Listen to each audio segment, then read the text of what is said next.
Olá, tudo bem? Eu sou Bárbara Moura, terapeuta ocupacional, especialista em saúde da criança e trabalho com a integração sensorial. Hoje eu quero contar para vocês uma história muito linda e a partir dessa história falar um pouquinho de atenção e concentração. Vamos lá?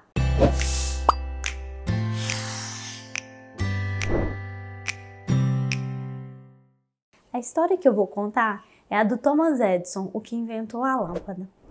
É uma história muito linda, muito interessante, não sei se você conhece, mas é muito legal. O Thomas Edison ele nasceu em 1847 e a sua mãe chamava Nancy Elliott. Ele nasceu em Milão, à margem do trem.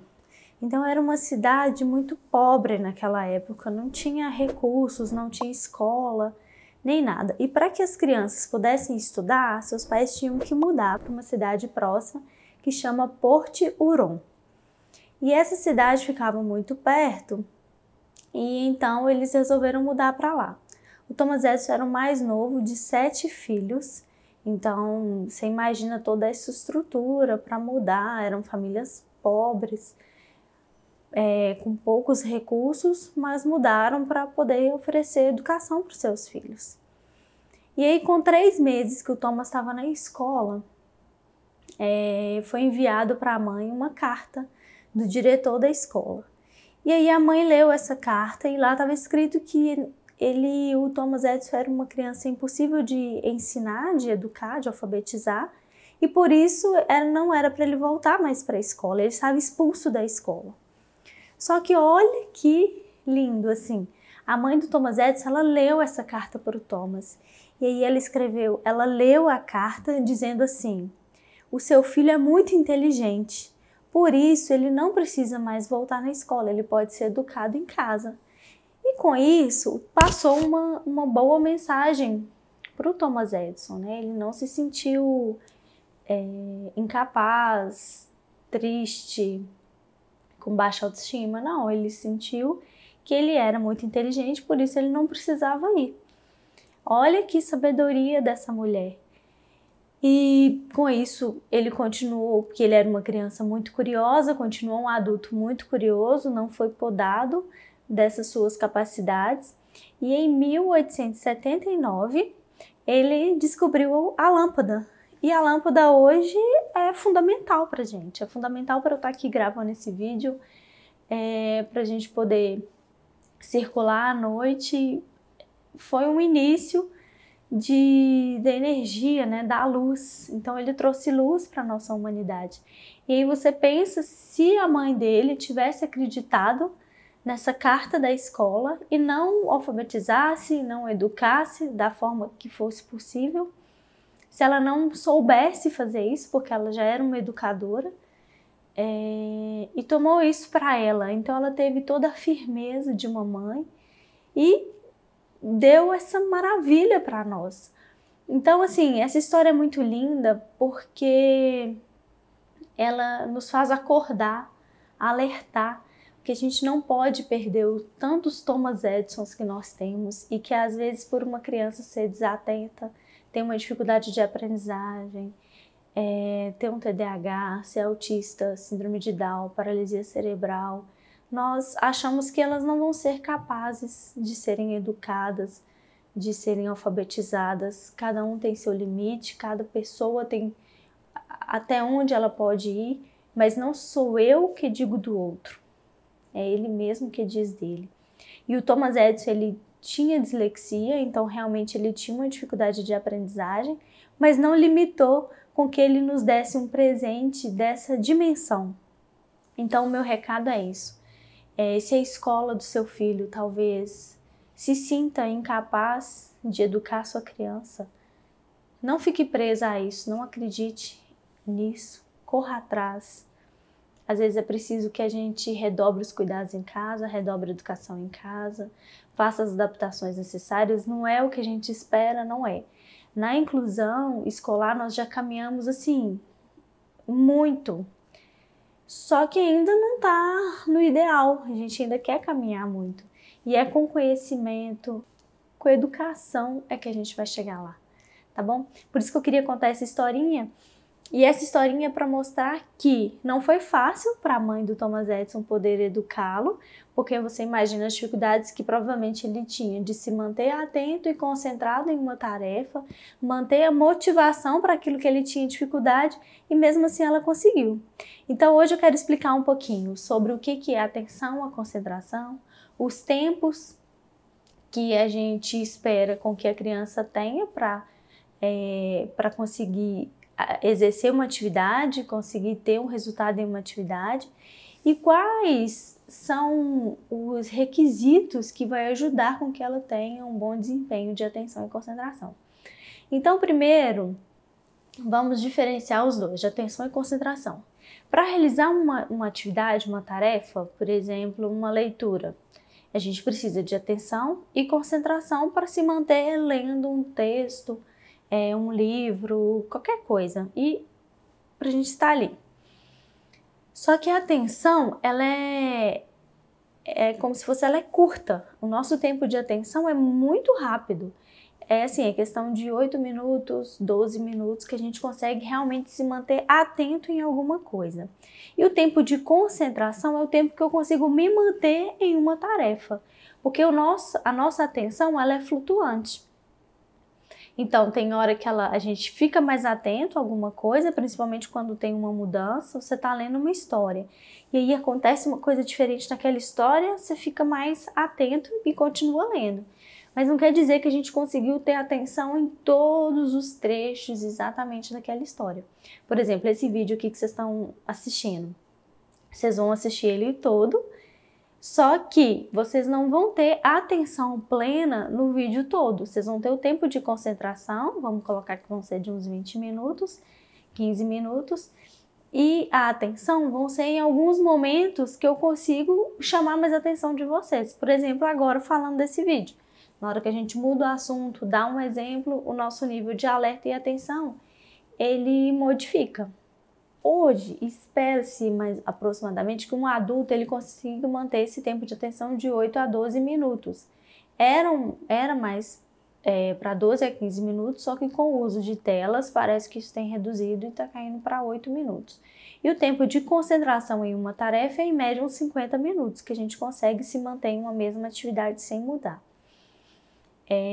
Quanto mais novas as crianças, menor esse tempo. Vamos colocar aqui crianças menor de 1 ano, esse tempo é uns 10 minutos em uma mesma tarefa. Depois de 2 anos, esse tempo aumenta para uns 20 minutos. E depois de 4 anos, de 30 minutos a 40 minutos. Depois de 5 anos, a gente espera um tempo de 50 minutos, que já começa aquele tempo da aula. Não quer dizer que ele vai ficar ali quietinho só pensando nisso, mas ele consegue se manter em uma atividade, em uma brincadeira, que tenha motivação adequada para a idade dele e que exija aquilo que ele saiba oferecer. Se for uma tarefa mais difícil, o nível dele de concentração e atenção cai.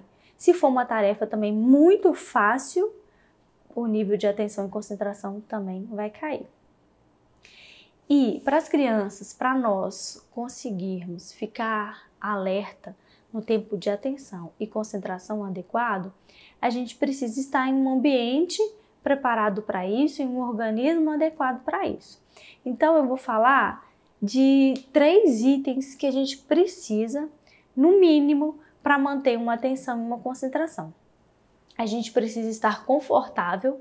Então, se você está com frio, se tem uma etiqueta te incomodando, se tem um barulhinho te incomodando, você não consegue manter o nível de atenção adequado. Isso, assim, é muito sério. Então, às vezes, são crianças que têm um nível de ansiedade alto com determinadas texturas e vai com uma calça ou tá com um tênis, uma meia que está incomodando o pé, o nível de concentração e atenção dela vai ser muito reduzido. Outra questão é o nível de vigília, que é o que a gente fala, o sono ou a vigília, o tanto que eu estou acordado. Se eu estou muito agitado ou se eu estou com muito sono, eu não consigo manter a atenção e concentração. Quando a gente vai fazer uma prova de concurso ou uma prova na escola, se eu fico muito ansiosa, muito estressada, eu não consigo ter atenção e concentração para conseguir raciocinar e fazer aquela prova.